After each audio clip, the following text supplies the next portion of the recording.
오늘 마태복음 5장 말씀 통하여서 소금과 빛이라는 제목으로 하나님 말씀 함께 나누도록 하겠습니다. 옆에 계신 분들 인사할까요? 샬롬 반갑습니다. 잘 오셨습니다. 네, 샬롬 반갑습니다.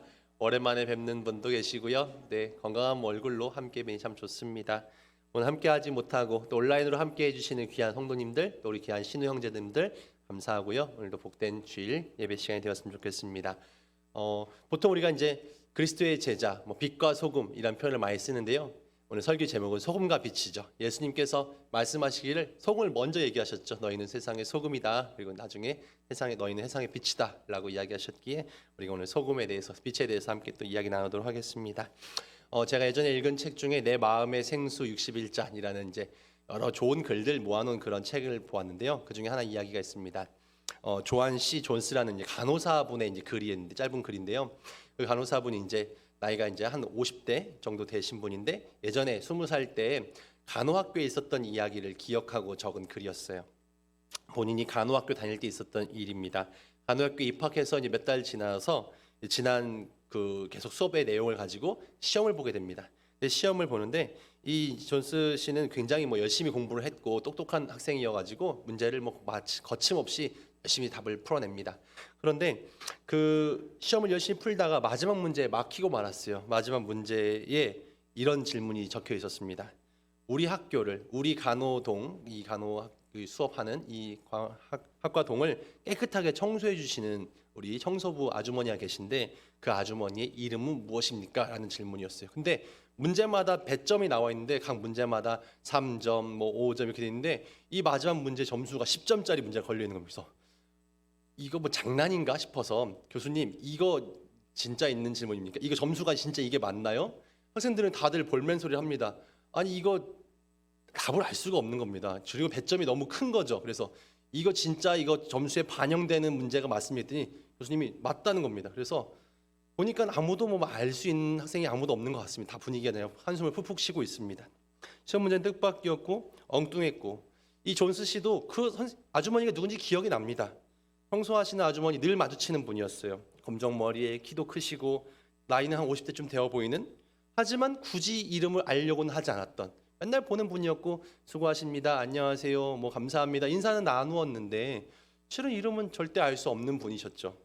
결국 이 존스도 마지막 문제 답은 알지 못하고 답은 쓰지 못하고 결국 답안지를 제출할 수밖에 없었고, 학생들은 모두가 선생님 이 질문, 교수님 이 질문은 도대체 뭡니까? 그리고 이거 어떻게 알 수가 있습니까? 미리 좀 알아보라고 하시기나 좀 이렇게 힌트를 줬으면 알았을 텐데 전혀 이 문제는 답을 알 수 없었습니다라고 학생들은 다 불평불만을 합니다. 그때 교수님은 이렇게 이야기하십니다. 진지하게요. 여러분은 간호사로서 앞으로 수많은 사람들을 대하게 될 텐데 한 사람 한 사람이 여러분에게 찾아온 한 사람 한 사람이 모두 다 소중하고 중요한 분들입니다. 여러분의 각별한 주의와 각별한 배려와 각별한 간호를 받을 권리가 있는 사람들입니다. 우리는 어떤 경우에서라도 그들에게 미소를 보내야 하고 먼저 인사를 전해야 되고 여러분이 최선을 다해서 그들에게 사랑을 전해야 합니다.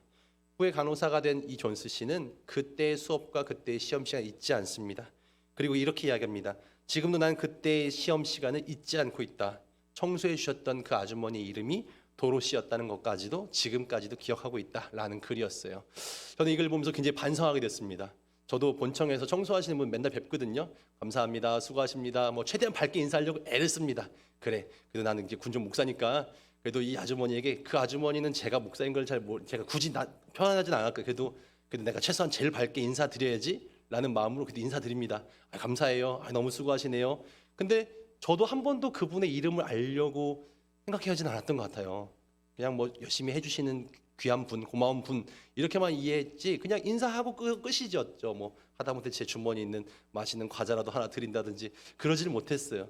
근데 그분에게 내가 어떤 관심과 그런 사랑을 전하고 있는가 반성하게 되었습니다. 실은 그 선생님의 시험이 인상적이죠. 단지 한 사람의 이름을 묻는 문제는 아니었겠죠. 얼마나 주변에 애정을 가지고 얼마나 관심을 갖고 있는가라는 문제였죠. 공부하는 학생들에게, 간호사가 될 친구들에게 정말 그 청소하시는 분의 이름을 아는 것은 관심 밖의 일이었겠죠. 하지만 그 아주머니 이름을 물음으로써 앞으로 간호사가 될 그 학생들에게 교훈을 심어주고자 했던 그 교수님의 그 마음이 저에게도 참 그런 생각할 거리를 주었습니다. 여러분은 어떻습니까? 우리는 그리스도인으로서 많은 사람들, 특히나 우리 주변에 있는 사람들의 이름을 다들 알고 계실까요? 저도 뭐 우리 부대에 있는 많은 용사들, 또 우리 하다못해 우리 교회 식구들 100%다 알고 있는가? 실은 뭐 자녀들까지도 실은 최근에 코로나로 인해서 마스크라든지 또 자녀들은 교회에 못 나오고 있다 보니까 실은 100%다 이 뭐랄까요, 인식하고 반응하고 하지 못할 때가 있어요. 스스로 굉장히 막 자책합니다. 특별히 신우 형제들한테도 오늘 교회 나왔어요. 야, 교회 오랜만에 왔어요. 그러면 선생님 지난주도 왔는데요. 그러면 아, 그랬니? 괜히 얘기했어. 네, 잘 나오는 친구였는데, 네, 실은 이렇게 실 이름을 알지 못하고 또 부르고 싶은데 이름이 잘 기억이 나지 않는 겁니다. 그러면 저기야, 그대, 형제. 참 미안하죠. 그 친구 이름을 불러주고 관심 가져주고 내가 알아주는 게 참 중요할 텐데 그러지 못했다는 사실에 굉장히 반성하게 될 때가 종종 있습니다. 우리가 그냥 지나치는 이들, 그냥 소가 닭 보듯이 얼굴만 알고 지나치는 많은 이들이 있습니다. 우리가 그렇게 하지 않고 가까이 다가가서 그의 이름을 불러주고 그의 마음을 나누는, 그의 관심 갖는 그런 이 계절이 되었으면 좋겠고, 그런 우리 신앙인들 되었으면 좋겠습니다. 김춘수 시인의 그 시처럼 우리가 서로 이름을 불러주기 전까지는 그냥 각자의 하나의 몸짓에 불과했겠지만 우리가 이름을 불러줄 때 우리에게 다가오고 꽃이 되는 것처럼 우리가 그렇게 했으면 좋겠어요. 실은 그것이 바로 우리 오늘 마태복음 5장 13절로 16절까지 주님 말씀하셨던 너희 세상의 소금이다, 너희 세상의 빛이다 라고 말씀하신, 우리 그리스도인이라면 익히 알고 있는, 너무나 잘 알고 있는 이야기지만 우리가 과연 어떤 존재가 이 땅 가운데 되어야 할 것인가 우리에게 묻고 있는 그 질문에 답하는 행동이 될 것입니다. 우린 정말 이 땅 가운데 소금의 역할을 감당하고 있는가, 빛의 사명을 감당하고 있는가 자문해 보면 우리는 선뜻 답하기가 쉽지가 않습니다. 기독교에 반대하는 사람들은 기독교를 욕하고요, 비난합니다. 기독교 인구가 감소하고 있고 코로나 상황 가운데 고전을 면치 못하고 있습니다. 기독교인들에 대한 어떤 사회적인 인식이나 관심들이 그런 부정적인 쪽으로 기울고 있기도 합니다.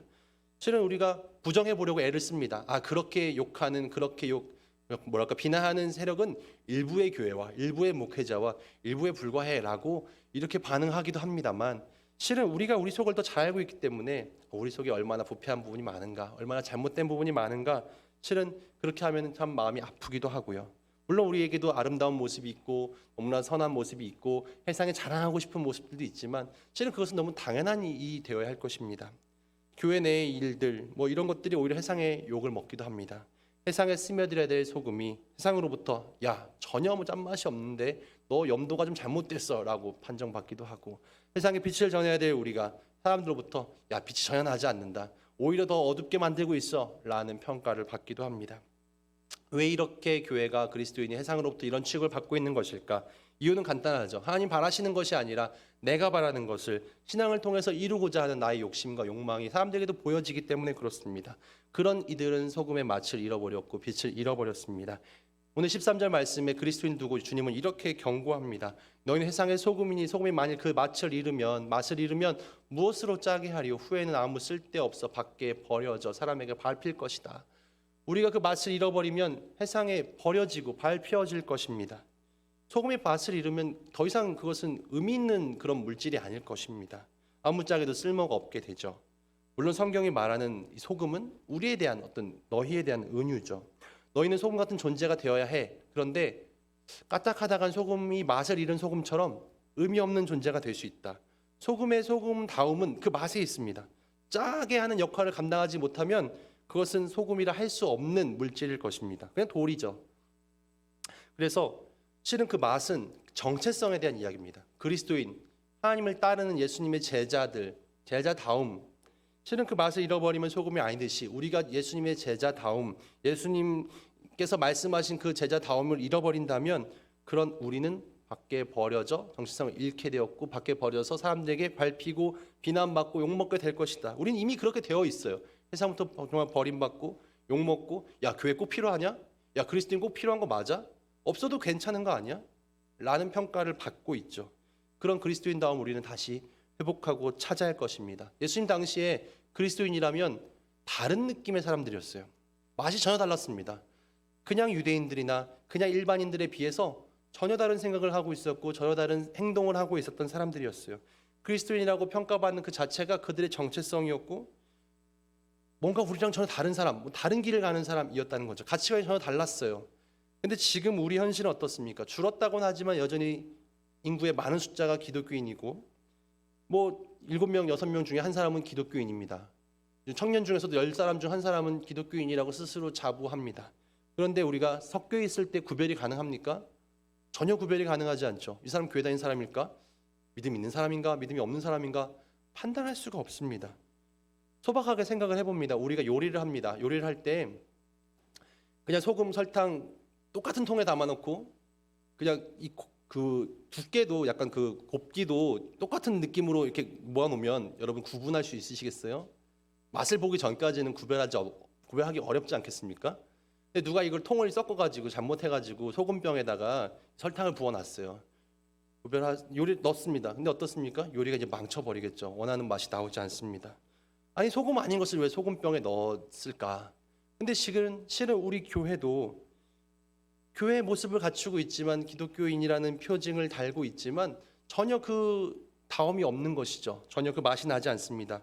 실은 기독교인인데 도둑놈도 있고 기독교인인데 사기꾼도 있고 기독교인인데 악한 이도 있고 기독교인인데 나쁜 사람도 있고 기독교인이지만 기독교도 그냥 사람들이 사는 곳이니까 그런 거야 라고 치부하기에는 전혀 기독교인스럽지 않은 다른 맛을 내는 사람들이 너무나 많이 있다는 거죠. 기독교인답지 않은 기독교인, 그리스도인답지 않은 그리스도인, 사람답지 않은 사람인 것처럼 실은 그런 존재들이 많이 있습니다. 스스로를 기독교인이라고 이야기하지만 왜? 나는 교회 다니니까. 나는 교회 다니는 사람이니까 기독교인이지만 전혀 기독교인스럽지 않은 이들이 많이 있습니다. 우리 교회가 우리 성도들이 열심히 기도하고 열심히 전도도 했어요. 하나님 전에 갖다 앉혀놓고 세례받게 하고 그렇게 하지만 정말 그들을 기독교인답게 만드는 일에는 소홀했기 때문에 실은 그런데 목회자가 많이 반성해야 될 것이고 우리가 반성해야 될 부분이 많이 있습니다. 주님께서 그렇다면 그 소금의 맛은 무엇인가? 맛을 내는 기독교인이 되어야 할 것인데 제자다움이 있어야 될 것인데 그 맛은 과연 어떤 맛일까? 주님은 11절 말씀에 이렇게 이야기하십니다. 오늘 말씀 제가 13절부터 읽었지만 오늘 11절 말씀에 이렇게 이야기죠. 나로 말미암아 너희를 욕하고 박해하고 거짓으로 너희를 거슬러 모든 악한 말을 할 때 너희에게 너희란 표현이 굉장히 많이 쓰이고 있는데 너희는 어떤 너희냐면 나로 말미암아 박해받는 너희입니다. 너희는 세상의 소금인데 그 너희는 어떤 너희냐? 나 때문에 박해받고 고난받는 너희입니다. 그럼 도대체 예수님 때문에 박해받는 너희는 왜 뭐 했길래 박해를 받는 것인가?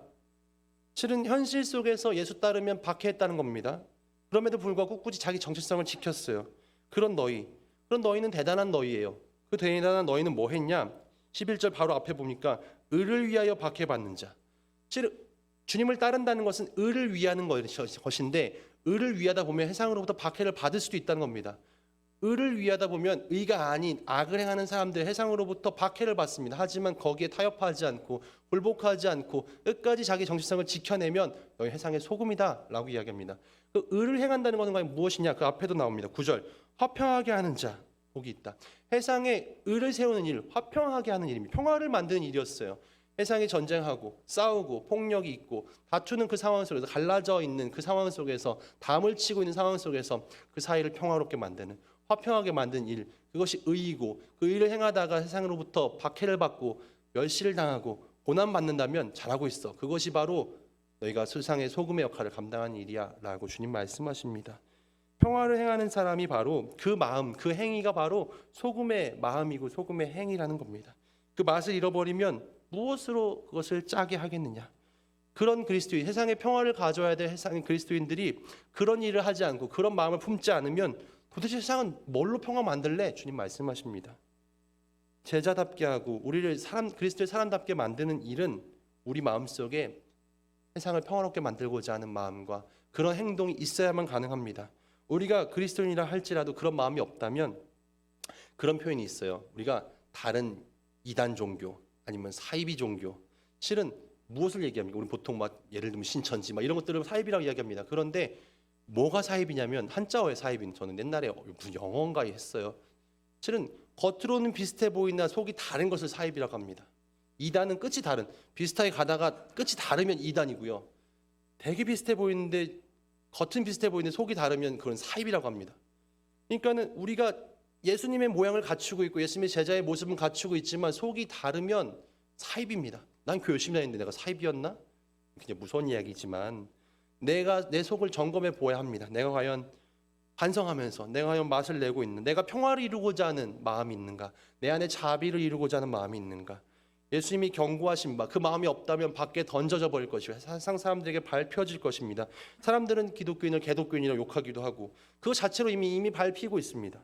왜 이렇게 밟히고 있는가? 내가 세상을 평화롭게 만드는 행위에 전혀 애쓰고 있지 않고 전혀 마음 쓰지 않고 있기 때문에, 내가 그 정체성을 잃어버렸기 때문에 그렇습니다. 소금을 소금답게 한 이 맛이 없는 한, 그 맛이 곧 평화를 이루고자 하는 마음이라면 우리 그 마음을 다시 한번 가르치고 다시금 배워가야 할 것입니다.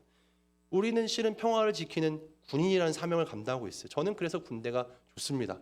군대가 정말 이 땅의 평화의 사명을 이루는 세상의 소금의 역할을 감당하고 있구나라는 생각을 합니다. 주님께서는 그런 역할을 감당할 때 너희가 그 행위로서 맛을 낸다면 너희야말로 세상의 빛이다라고 이야기합니다. 그런 소금의 맛을 감당한 너희는 세상의 빛이 될 거야. 빛은 감출 수가 없어.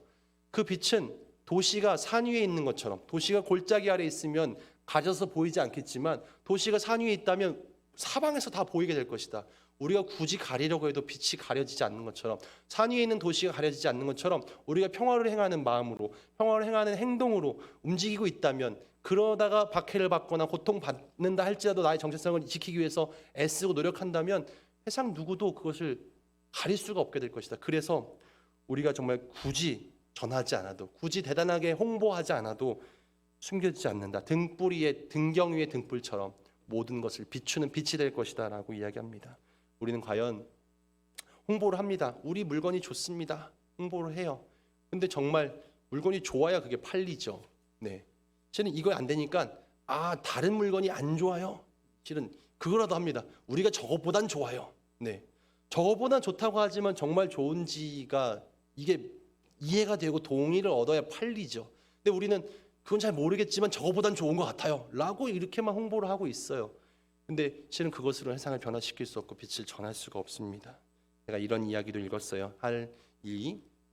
알마문이라는 사람이 있었어요. 알마문이라는 사람이 아주 아름답고 아주 멋진 말을 소유하고 있습니다. 근데 그 주변에 이 부자였던 오마라는 사람이 있었어요. 근데 오마라는 사람이 이 알마문이 가지고 있는 이 아름답고 멋진 말을 보고 탐이 났습니다.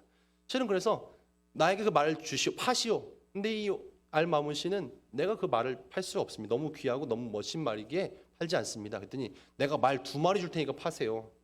그러지 않겠습니다. 내가 말에다가 낙타까지 더해 줄 테니까 파십시오. 싫습니다. 저 뭐 비싼 돈 주셔도 안 팝니다. 저는 너무 소중하고 내가 이 말 내가 할 겁니다 라고 이야기했어요. 그러자 이 화가 났어요. 오마는. 아니 도대체 내 말을 안 들어, 더 비싸게 팔아준다는데도 안 팔아? 내가 저 말을 뺏어야겠다라는 마음까지 들게 됐어요. 그래서 이 알마문 씨가 늘 지나가는 그 길에, 이 말 타고 지나가는 길에 거지로 변장해서 누워 있었습니다. 알마문 씨는 늘 착한 사람이었거든요. 그래서 주변을 늘 돕는 사람이었어요. 그래서 내가 거지로 누워 있으면 나를 좀 도우려 하겠지라는 마음이었어요. 아니나 다를까 알마문 씨는 누워 있는 이 거지로 변장한 이 오마에게 다가와서 내가 좀 지금 혹시 아프십니까? 뭐 좀 도와드릴까요? 했더니 제가 몸을 거동 움직이기 힘든데 병원까지 좀 데려다 주십시오. 그래서 뭐 올라오세요 했더니 제가 말 탈 힘도 없습니다. 그래서 직접 본인이 내려서 이 오마 씨를, 거지로 변장한 이 오마를 말에 태워 주었어요. 그리고 이제 본인도 이제 말에 타려고 했는데 급히 이제 이 몸을 일으켜서 말을 직접 몰고 도망치는 겁니다. 그래서 알마문 씨는 깜짝 놀라서 이제 막 쫓아갑니다. 이 말을 잡기 위해서. 제발 멈추시오. 안 됩니다.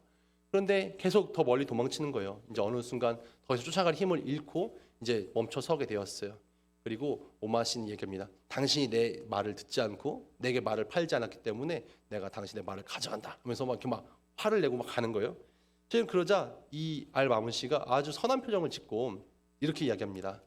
내 말 가져가는 거 좋습니다. 그런데 저랑 약속 하나만 해주십시오 라고 얘기해요. 그래서 오마 씨는 도대체 무슨 약속? 뭔데? 라고 묻죠. 그러자 이야기합니다. 제 말을 어떻게 갖게 되었는지 다른 사람들에게 아무에게도 말하지 마십시오. 그냥 그 말 가지시고 말 타시고 어떻게 이 말을 갖게 되었는지 아무에게도 이야기하지 마십시오 라고 이야기합니다. 근데 왜 도대체 얘기하지 말라는 겁니까? 라고 물어요. 그랬더니 이렇게 이 알마문 씨는 이야기합니다. 언젠가 혹시나 누군가 정말로 아픈 사람이 길가에 누워 있을 수 있는데, 정말 쓰러져 있고 도움을 요청할 수 있는데, 만일 당신이 했던 것처럼 속여서 그 말을 뺏으려 했던 행동이 다른 사람에게 전해진다면 어느 누가 말에서 내려서 그 힘든 사람, 아픈 사람을 도와주려 하겠습니까? 제발 그 소식을, 그 이야기를 사람들에게 전하지 마십시오 라고 이야기했다는 겁니다. 이야기를 읽으면서 비록 상대방이 나쁜 일을 하고 나에게 상처를 주고 정말 그런 행동을 했다 할지라도 내가 이 나쁜 일을 더 이상 반복되지 않게 하기 위해서 내가 하는 행동들, 실은 우리가 어떻게 해야 될 것인가 생각해 보게 됩니다. 이런 얘기가 있죠. 향나무는 자기를 찍은 도끼 날에도 향기를 남긴다라는 말이 있습니다.